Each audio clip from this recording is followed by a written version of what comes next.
Saya akan mulai pidato saya dalam 3, 2, 1. Dewan Juri yang terhormat, beberapa klarifikasi sebelum masuk kepada sanggahan saya.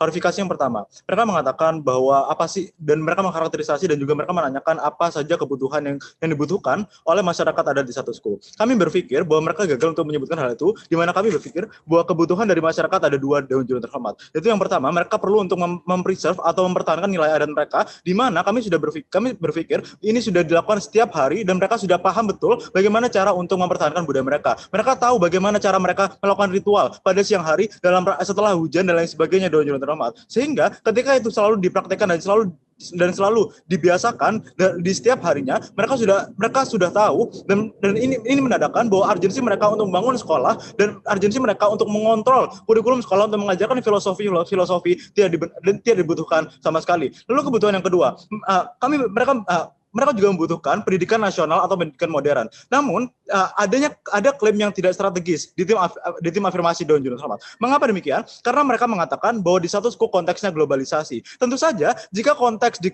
status quo adalah globalisasi, ini menandakan bahwa kita butuh pelajaran pendidikan nasional, kita butuh pelajaran modern, kita butuh pelajaran matematika, ilmu pengetahuan alam, sosial dan lain sebagainya. Dewan Juri terhormat. Inilah mengapa ini akan lebih baik di tim oposisi jika pendidikan atau sekolah-sekolah tersebut dikontrol pemerintah, karena pemerintah tahu bagaimana cara untuk mengembangkan pendidikan, bagaimana cara untuk memberikan guru-guru yang profesional kepada masyarakat adat. Pemerintah tahu bagaimana cara untuk mengembangkan fasilitas-fasilitas dan sebagainya. Sehingga hasilnya adalah yang pertama, kita dapat meng-ensure atau memastikan kualitas guru adalah kualitas guru yang terbaik. Lalu yang kedua, kita dapat meng-ensure atau memastikan fasilitasnya adalah fasilitas yang terbaik. Lalu yang ketiga, banyak NGO yang ada di Indonesia yang mereka ingin untuk berkontribusi untuk menolong sekolah-sekolah di masyarakat adat. Lalu yang keempat, ada KKN dari universitas yang ini menandakan bahwa di mana pemerintah masih bisa mengalokasikan calon guru agar mereka melakukan KKN kepada sekolah-sekolah terpencil tersebut, Dewan Juri terhormat. Inilah mengapa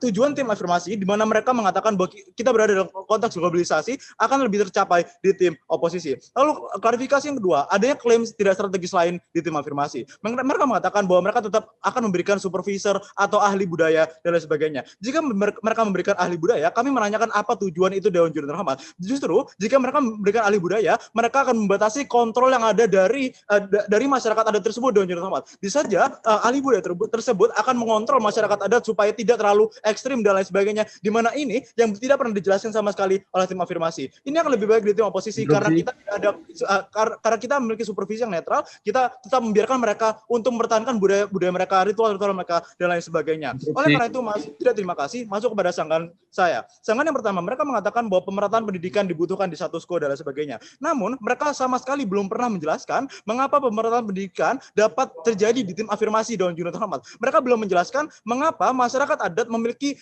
yang pertama, akses untuk meng-hire atau mempekerjakan guru yang berkualitas tinggi. Lalu yang kedua, mengapa masyarakat adat bisa menciptakan kurikulum yang bagus, Dewan Juri terhormat. Bagaimana masyarakat adat tahu bagaimana cara untuk menguji kurikulum tersebut dan lain sebagainya, Dewan Juri terhormat. Bagaimana diskusi dari masyarakat adat untuk menentukan kurikulum yang ada di tim afirmasi. Ini belum jelas sama sekali di tim afirmasi. Sehingga kami berpikir bahwa ketika di tim oposisi kita sudah menjelaskan bahwa pemerintah akan meng-ensure atau memastikan kualitas guru, fasilitas dan sebagainya, maka akan ada pemerintahan pendidikan karena kurikulum yang ada di sekolah tersebut sama dengan kurikulum yang ada di kota. Sehingga pemerataannya adalah pendidikan yang ada di masyarakat adat tersebut akan sama dengan pendidikan di kota. Inilah mengapa kita bisa menciptakan pemerataan pendidikan yang lebih bagus. Lalu sanggahan yang kedua, mereka mengatakan bahwa indikator dari sukses dari tiap individu berbeda-beda. Kami mengakui bahwa indikator dari setiap masyarakat adat berbeda-beda. Namun kami berpikir bahwa indikator sukses tersebut yang berbeda-beda masih bisa diakses tanpa melalui sekolah-sekolah tersebut, Dewan Juri terhormat. Kami berpikir bahwa ketika mereka tidak mendirikan sekolah, namun mereka masih bisa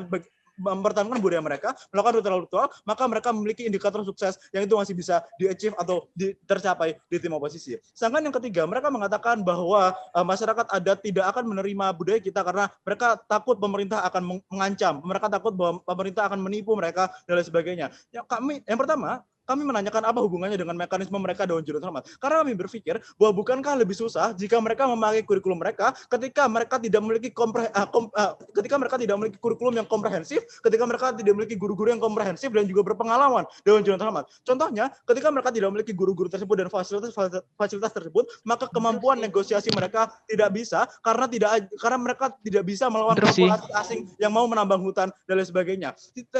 Oleh karena itu kami berpikir terlebih lagi di tim oposisi ketika kita memberikan ketika di tim oposisi ketika kita memberikan ketika kita memberikan pendidikan yang layak bagi mereka, bukan berarti kita akan mengancam mereka karena mereka masih karena pemerintah masih memberikan akses bagi mereka untuk mempertahankan budaya-budaya mereka dan lain sebagainya. Oleh karena itu poin mereka tentang menghapus budaya dan lain sebagainya tidak benar, karena ketika mereka sekolah bukan berarti mereka tidak bisa melakukan ritual dan lain sebagainya. Lalu masuk kepada perpanjangan argumen saya, bagaimana di tim oposisi kita dapat mengakomodasi cita-cita dan juga kebutuhan masyarakat adat secara progresif. Di status quo, karakterisasi dari masyarakat adalah mereka masih banyak dari mereka yang masih memiliki kepentingan untuk menggapai cita-cita mereka dan juga masuk ke dalam sistem pendidikan. Contohnya, suku Baduy luar yang mereka memiliki interest atau kepentingan secara terbuka dan mereka ingin mendapatkan pendidikan yang progresif dan lain sebagainya. Komparasinya adalah di tim afirmasi akan lebih buruk karena masyarakat tersebut tidak bisa mendapat pendidikan yang progresif dan juga layak dari pemerintah karena mereka tidak bisa